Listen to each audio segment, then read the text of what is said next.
Olá, tudo bem? Espero que maravilhosamente bem. Para você que quer saber se o abate de criminosos que estejam portando fuzis é medida juridicamente viável, esse é o vídeo certo. Então, acompanha aí.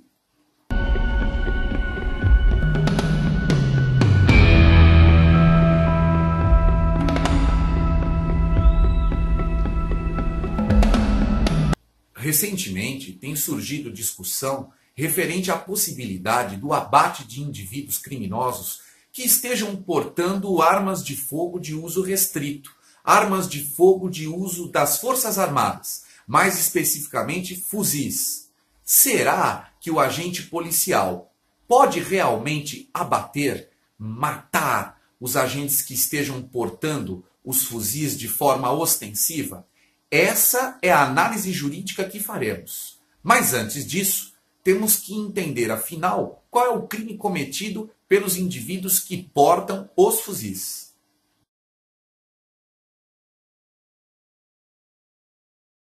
O indivíduo que porta, possui, adquire, mantém em depósito, guarda, arma de fogo de uso restrito, de uso proibido, comete o crime do artigo 16 da Lei 10.826 de 2003, ou seja, o Estatuto do Desarmamento.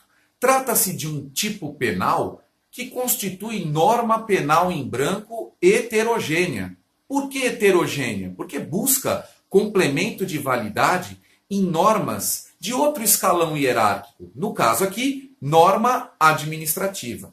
Para saber o que é arma de fogo de uso restrito ou proibido, ou ainda, para saber mais especificamente o que é um fuzil, temos que nos dirigir ao Decreto 3.665 de 2000, que regulamentou o R-105, ou seja, o Regulamento de Produtos Controlados.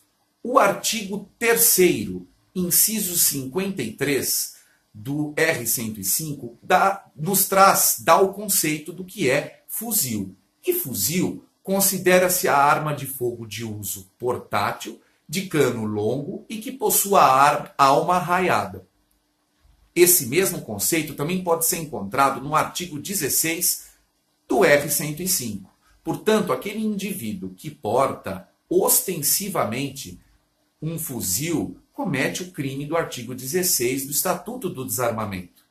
Aliás, é importante salientar que, recentemente, a lei incluiu o porte de arma de fogo de uso restrito, com pena de reclusão de 3 a 6 anos e multa, no rol, veja bem, no rol dos crimes hediondos. Portanto, o porte de arma de fogo de uso restrito hoje é crime hediondo. Está expressamente previsto no artigo 1º, veja, no artigo 1º, parágrafo único da Lei 8.072, de 25 de julho de 90, a Lei dos Crimes Hediondos. Portanto, o porte de arma de fogo é crime hediondo. Mas será que o policial pode agir no estrito cumprimento do dever legal? Ou seja, abater o indivíduo, matar o indivíduo que esteja portando a arma de fogo de uso restrito? É isso que vamos ver.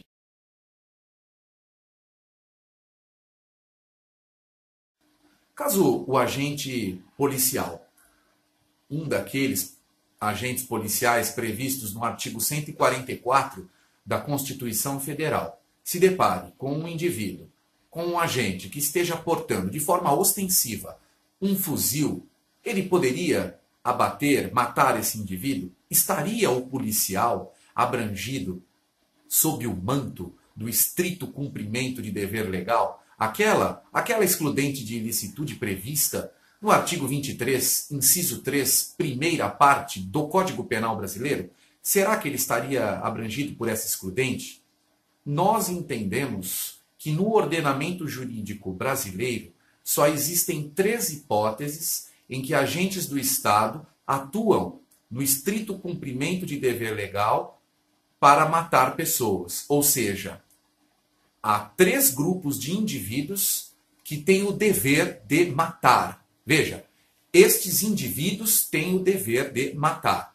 Quem são os indivíduos no ordenamento jurídico brasileiro que têm o dever de matar? Que se uma vez tirarem a vida, ceifarem a vida de uma pessoa, estarão amparados, sim, pelo estrito cumprimento de dever legal. O primeiro deles é o carrasco, o verdugo, aquele que tem o dever de executar a pena de morte. Como vocês sabem, o Brasil, regra geral, não adota a pena de morte. A pena de morte está proibida, está vedada. No entanto, em caso de guerra declarada pelo presidente da República e aprovada pelo Congresso Nacional, a pena de morte pode ser adotada para aqueles crimes que cominam expressamente. A pena de morte decorre do que está previsto no artigo 5º, inciso 47, a linha A da nossa Constituição Federal. A pena de morte pode ser executada em caso de guerra declarada. Nessa situação, nos termos do artigo 55 e 56, ambos do Decreto-Lei 1001 de 69, veja, Decreto-Lei 1001 de 1969, o Código Penal Militar, o carrasco, uma vez transitado em julgado a sentença penal condenatória, deverá, por obrigação, por imperativo legal, executar, matar aquele indivíduo ao qual repousa uma sentença penal transitada em julgado. Aliás, o Código de Processo Penal Militar, dos artigos 707 e seguintes, do Decreto-Lei 1002 de 1969, regulamenta expressamente a forma como será executada a pena de morte, que no Brasil será feita por meio de fuzilamento. Esse indivíduo está amparado, sem dúvidas, pelo estrito cumprimento de dever legal. Assim como também está amparado pelo estrito cumprimento de dever legal o soldado no campo de batalha, no caso de guerra declarada. No caso de guerra declarada. Aliás, esse soldado, se não matar o inimigo, se não combater o inimigo, pode incorrer no crime de deserção na presença do inimigo, previsto no artigo 392 do Código Penal Militar. E, por fim, temos no nosso sistema jurídico o abate de aeronaves consideradas hostis. Por exemplo, uma aeronave que adentre o território brasileiro e que for considerada hostil pode ser destruída. É o que prevê o artigo 303, parágrafo 2º do Código Brasileiro de Aeronáutica, a Lei 7.564 de 1986. Essa lei sofreu uma alteração em 1998, a Lei 9.614, Lei 9.614 de 98, incluiu no parágrafo 2º do artigo 303 do Código Brasileiro de Aeronáutica a possibilidade de destruir a aeronave. Tudo isso foi inclusive regulamentado no Decreto 5.114 de 2004. Nós entendemos, com a devida vênia, que esse dispositivo é inconstitucional, que o abate de aeronaves é inconstitucional e que ele é inconstitucional pelas mesmas razões que gerariam a inconstitucionalidade de uma lei que regulamentasse o abate de criminosos, no caso de criminosos que portam ostensivamente um fuzil ou qualquer outra arma de fogo de uso restrito das Forças Armadas, como submetralhadoras.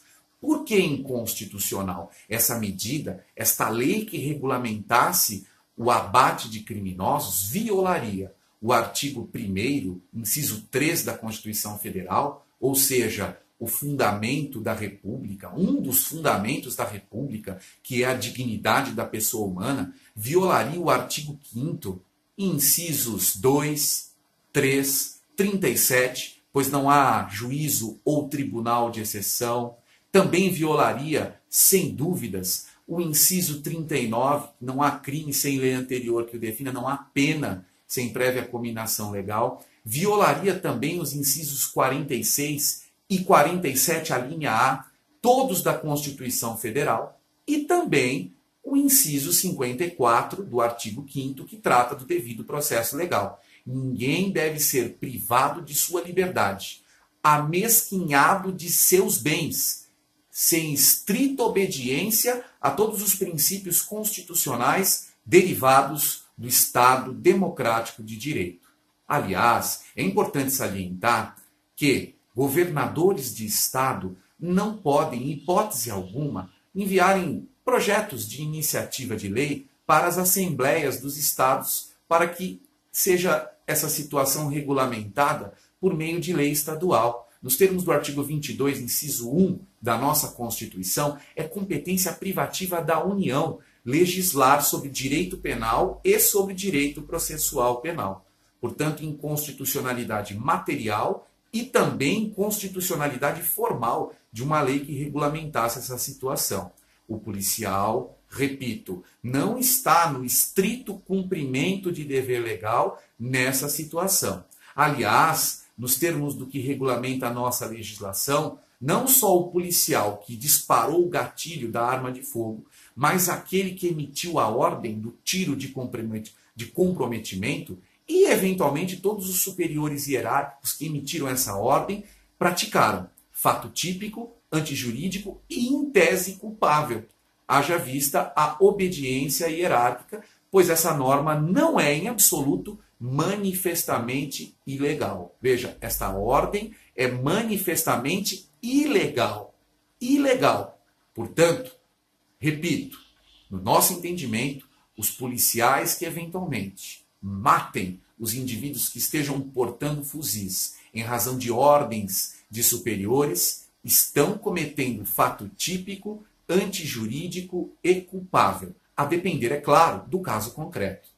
Mas a questão que gera mais dúvida é a possibilidade da legítima defesa. Será que o policial que matou o indivíduo pode ser agraciado pela excludente da legítima defesa? É o que nós vamos ver.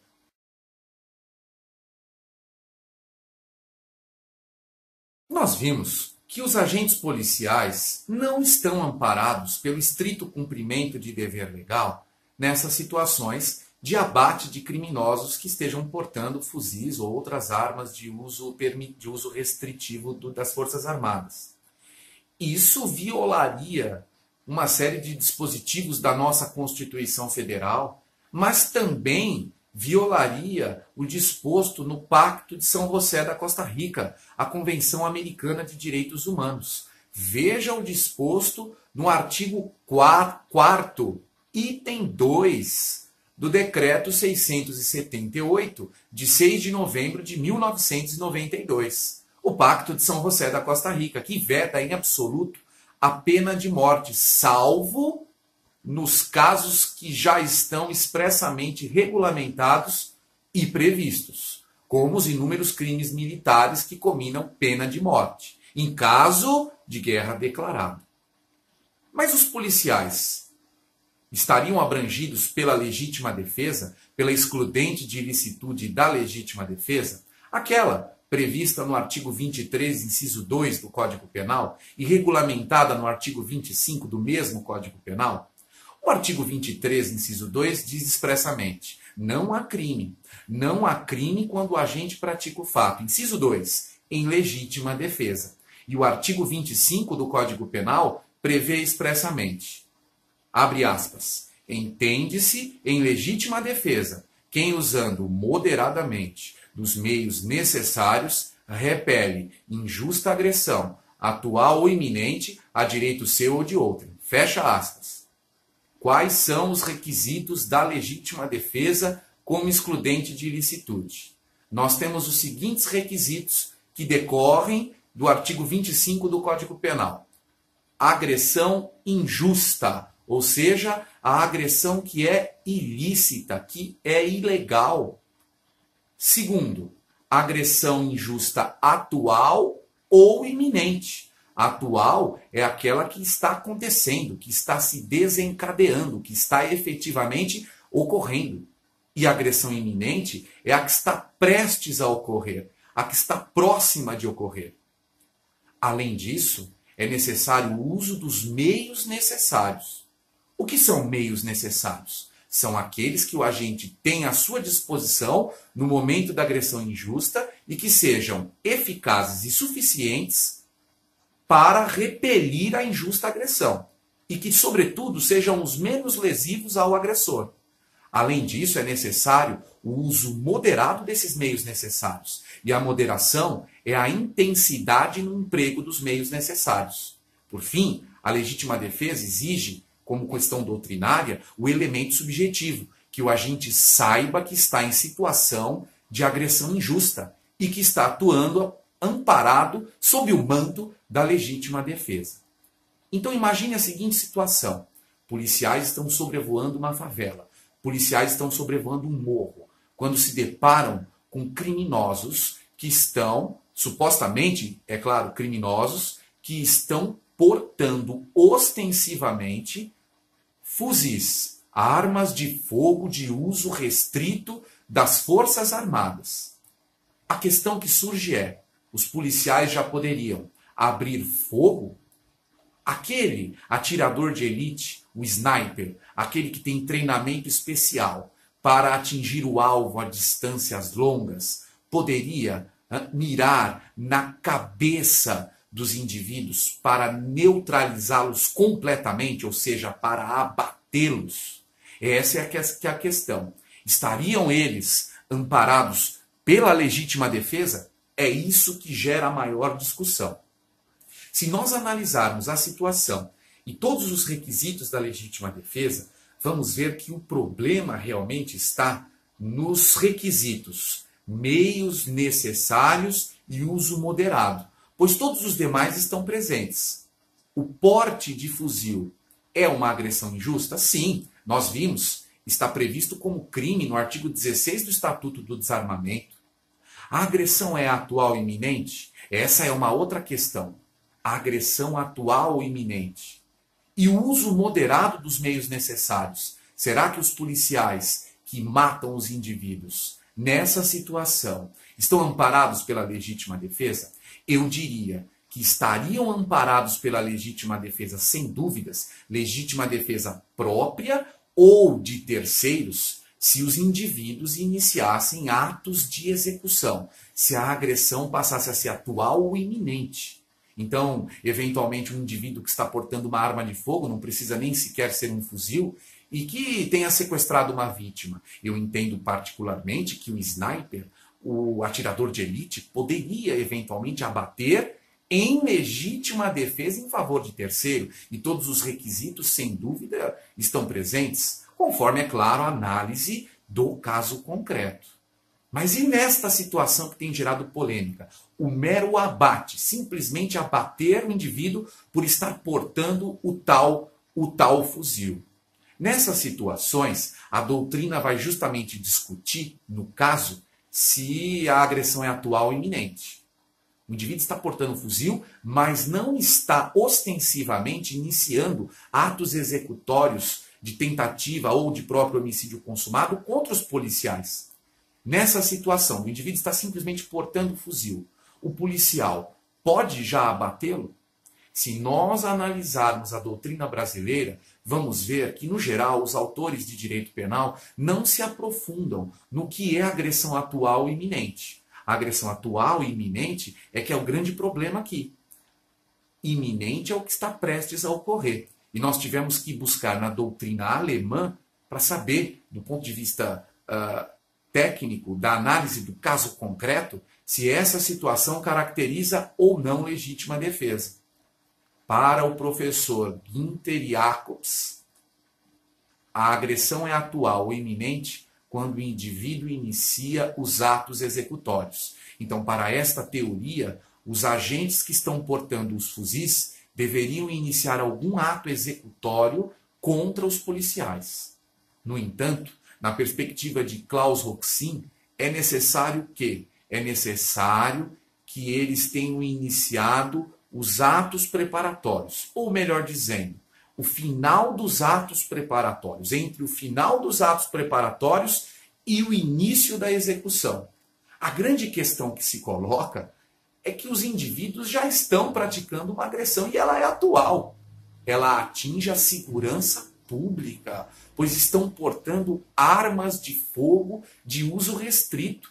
Isso já caracteriza, sem dúvidas, uma agressão que é injusta, que é atual. No entanto, compreendemos que não haveria nessa situação moderação no abate dos indivíduos. Não haveria moderação no abate dos indivíduos. E por que não há moderação no abate dos indivíduos? Justamente porque o bem jurídico tutelado, que no caso é a segurança pública, não deve prevalecer sobre a vida humana. A análise deve ser feita da perspectiva do caso concreto. Mas eu já adianto que esta análise jurídica da possibilidade ou não de legítima defesa no abate de indivíduos que estão portando armas de grosso calibre é extremamente complexa. Cabe até uma pesquisa. Para você que quer fazer o seu TCC, esse é o tema adequado. Esse é o tema da hora.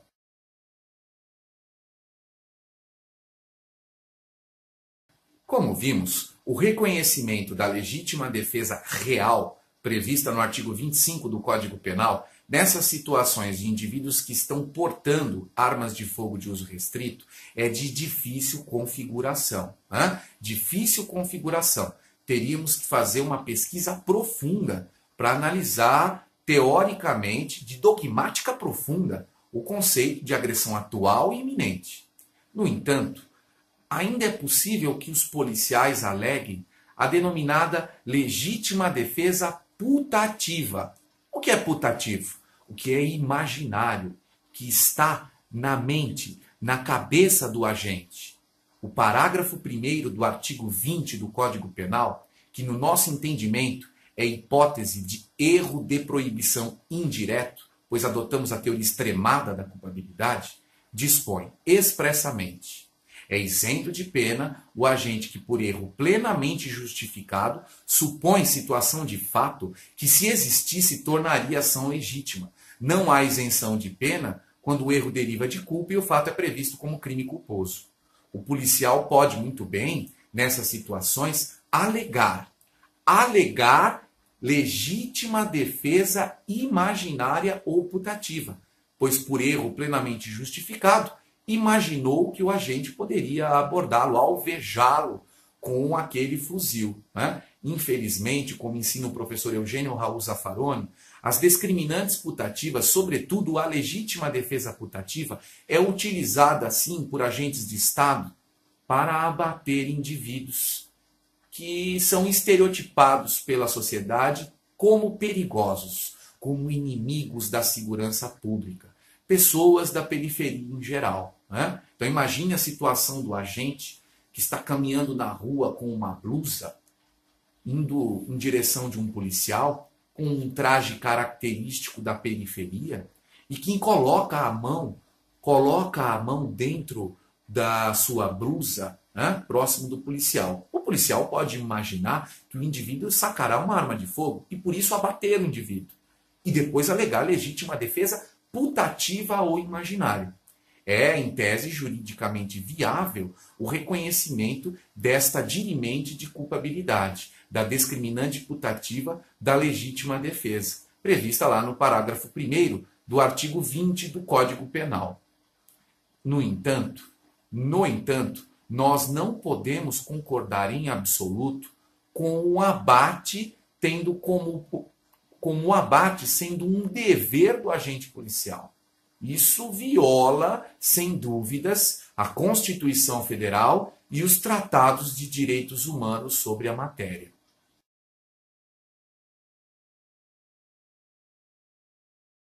Por fim, é importante salientar que os agentes das polícias militares ou policiais que integrem a Polícia Judiciária Civil ou Federal e que praticarem essas condutas de abate de criminosos, em regra, nos termos do parágrafo 4º do artigo 125 da Constituição Federal, devem ser julgados pelo Tribunal do Júri, haja vista o artigo 5º, inciso 38, a linha D da Constituição Federal. No entanto, se for integrante das Forças Armadas, deve seguir a nova sistemática do artigo 9º do Código Penal Militar, que alterou a competência para o julgamento dos crimes dolosos contra a vida praticados por militares.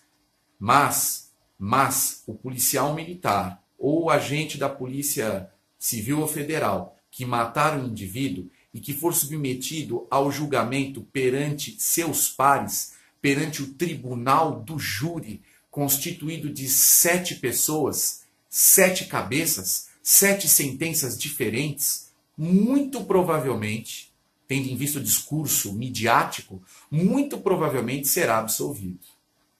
Por essa razão, entendemos perigosa essa nova perspectiva de abater criminosos, pois agora, nesse momento, os inimigos do Estado são aqueles que praticam tráfico ilícito de drogas nos morros. Mas no futuro, os inimigos do Estado podem ser justamente aqueles que defendem o direito. Pense nisso. Eu espero que tenham gostado desse vídeo. Dê o seu like no nosso canal. Acompanhe o nosso canal. Inscreva-se no canal e fique à vontade para comentar, perguntar, discordar e criticar. Fique maravilhosamente bem e até o próximo vídeo. Um grande abraço!